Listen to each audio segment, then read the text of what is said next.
Halo teman-teman, kembali lagi berjumpa dengan saya Andi Angkasa dalam Andi Angkasa Channel. Seperti biasa, channel ini membahas tentang sejarah, sastra, budaya, dan marga Tiongkok. Saya mengupas detail satu persatu dan saya membutuhkan dukungan dari teman-teman semuanya.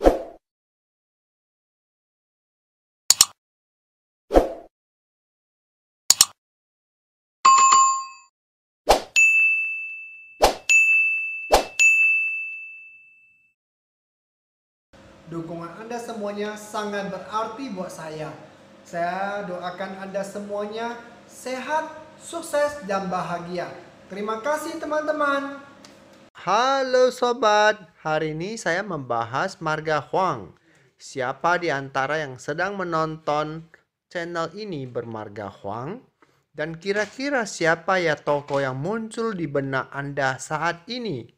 Baiklah, saya doakan Anda semuanya selalu sehat, panjang umur, dan murah rezeki. Siapa yang tak kenal tokoh film cerita Cina? Tokoh dengan tendangan tanpa bayangan atau sebutan Cina adalah Wu Yingjiao. Ya, Huang Fei Hong atau Wong Fei Hong yang lahir pada 9 Juli 1847 dan meninggal 25 Maret 1924 adalah seorang praktisi ilmu bela diri dari Hungga, guru besar tabib tradisional Cina, dan juga revolusioner yang kemudian menjadi pahlawan rakyat Tiongkok. Secara rahasia, keluarga Huang terlibat aktif dalam gerakan bawah tanah melawan pemerintahan dinasti Qing yang korup dan penindas. Saya beralih ke tokoh lain di Indonesia.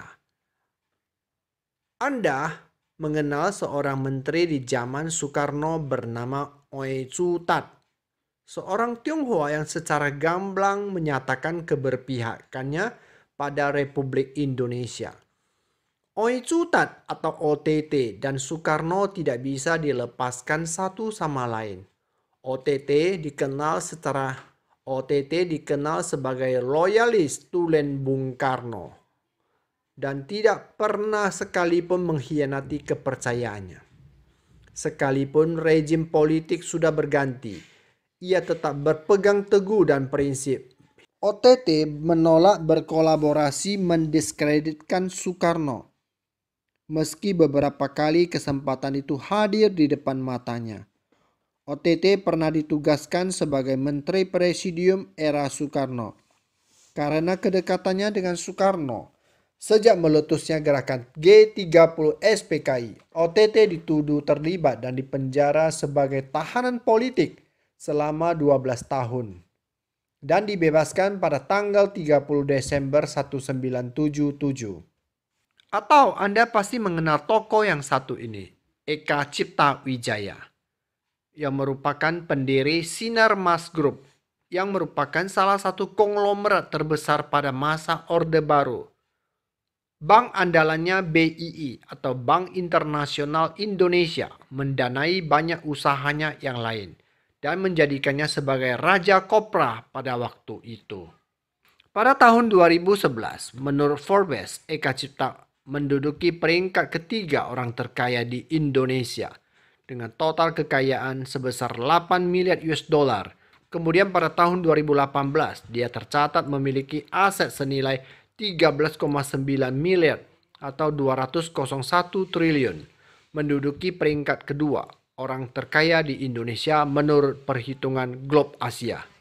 Selain itu, banyak tokoh bermarga Huang atau Oi di mancanegara dan termasuk Indonesia, di antaranya bos perusahaan rokok Jarum dan bos Bank Sentral Asia, yaitu Michael Bambang Hartono dan adiknya Robert Budi Hartono. Pada tahun 2019, Forbes merilis daftar orang terkaya di Indonesia. Budi Hartono dan Bambang Hartono menduduki peringkat pertama dengan total kekayaan 38 miliar US dollar. Bambang sendiri menduduki peringkat ke-56 dengan total kekayaan 18,5 miliar US dollar. Di setiap daerah dan kota-kota di Indonesia banyak sekali keturunan yang bermarga Huang atau Oi. Mungkin di antaranya adalah Anda sendiri yang sedang melihat konten ini. Arti dari kata Huang yang berarti kuning. Huang menduduki peringkat ke-7, nama marga yang paling umum di Tiongkok.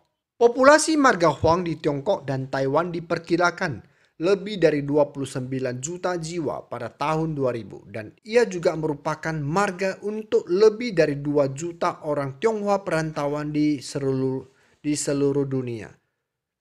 4,3 juta warga Vietnam atau 5,1% dan sekitar 1 juta orang Korea menurut sensus Korea Selatan tahun 2000 mengungkapkan bahwa 644.294 orang Korea Selatan bermarga Huang dalam buku Pai Cha Sing.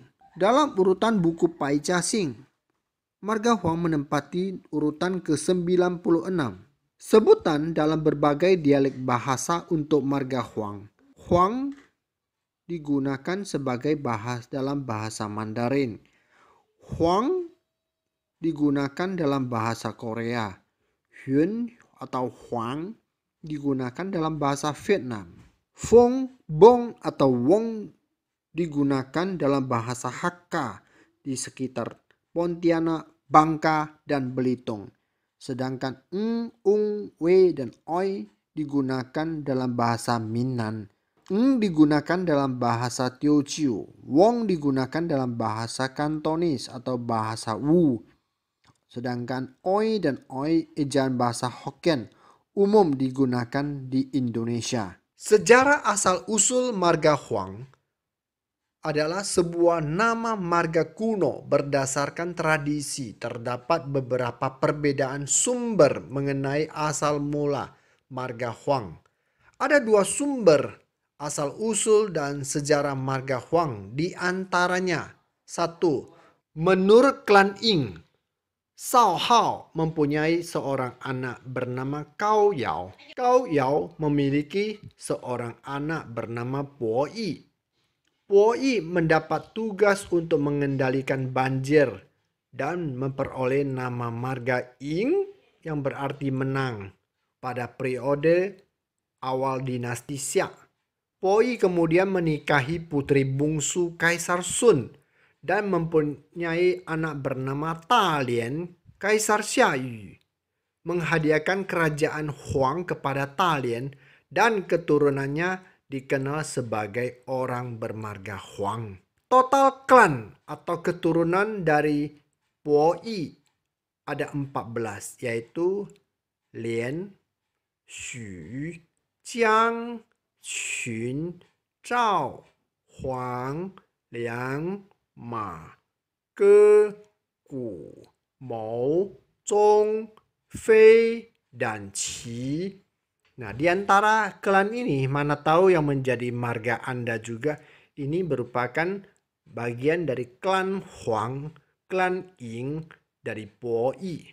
Merupakan klan Ying dari Po Yi. Asal-usul kedua atau klan Qi.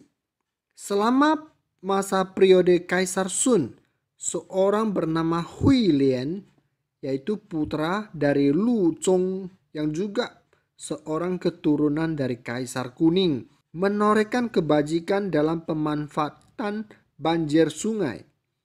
Kaisar Sun memberikan kepada Hui Lian negara bagian Chanhu atau wilayah Fenyang, provinsi Shanxi sekarang. Kaisar Sun mengganti nama Chanhu menjadi negara Huang dan menganugerahkannya kepada Hui Lian atas nama marga Huang dan nama Yun.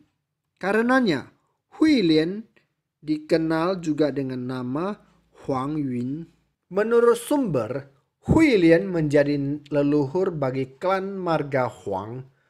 Keturunan dari Huang Yun memerintah negara Huang dari Shanxi sampai awal periode musim semi dan gugur atau 722 hingga 481 sebelum Masehi ketika ditaklukkan oleh negara Qin. Tokoh dunia bermarga Huang. Banyak sekali tokoh dunia yang bermarga Huang yang tidak bisa saya sebutkan satu persatu dari zaman Tiongkok kuno hingga saat ini. Namun, di antaranya yang sering kita kenal atau kita sering dengar yaitu Huang Feihong, Huang Yongzhong, atau Eng Hen yang lahir pada 1958 adalah Menteri Pertahanan Singapura. Huang Jinghui atau Wei Kim Wei yang lahir pada 1915 merupakan presiden keempat Republik Singapura dan lain sebagainya. Organisasi yang menaungi marga Huang di Indonesia. Menurut penelusuran melalui media online, saya mendapatkan informasi ada 2 yayasan atau organisasi, diantaranya Yayasan Marga Huang yang berpusat di Jakarta. Kemudian Forum Komunikasi Keluarga Besar Huang di Indonesia yang juga berpusat di Jakarta. Masing-masing memiliki pengurus di setiap daerah. Dalam banyak hal terutama kegiatan sosial masyarakat, membantu masyarakat tanpa membedakan suku, bangsa, ras, dan warna kulit. Tokoh-tokoh marga Huang di Indonesia, mungkin tadi saya sudah sebutkan, yaitu Huang Yichong adalah Eka Cipta, pemilik Sinarmas Group. Huang Huixiang atau Michael Bambang Hartono, pemilik grup BCA.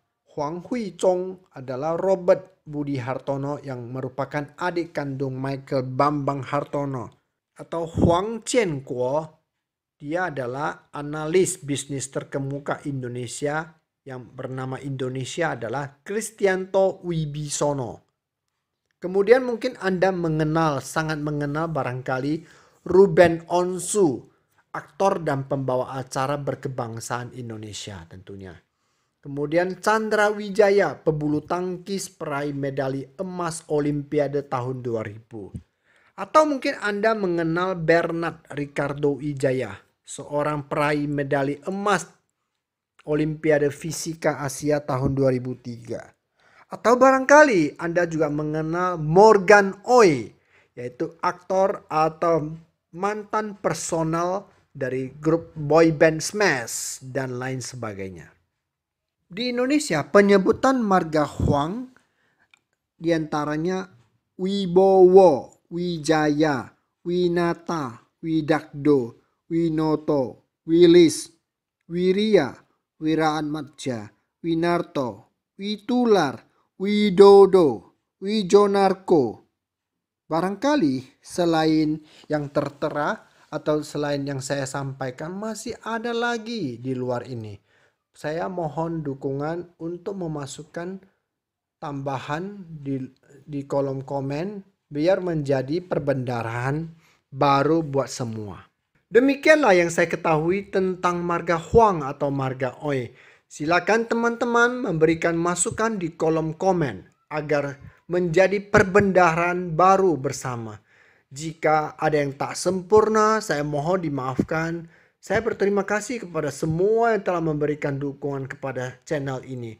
Dan mohon terus dukung saya agar channel ini bisa terus berkembang dalam membahas segala hal yang berkaitan dengan Tionghoa. Terima kasih.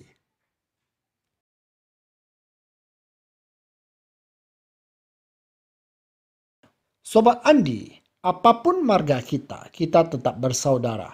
Kita berasal dari satu sumber yang sama, yaitu Tuhan yang Maha Pencipta, Tuhan yang Maha Esa.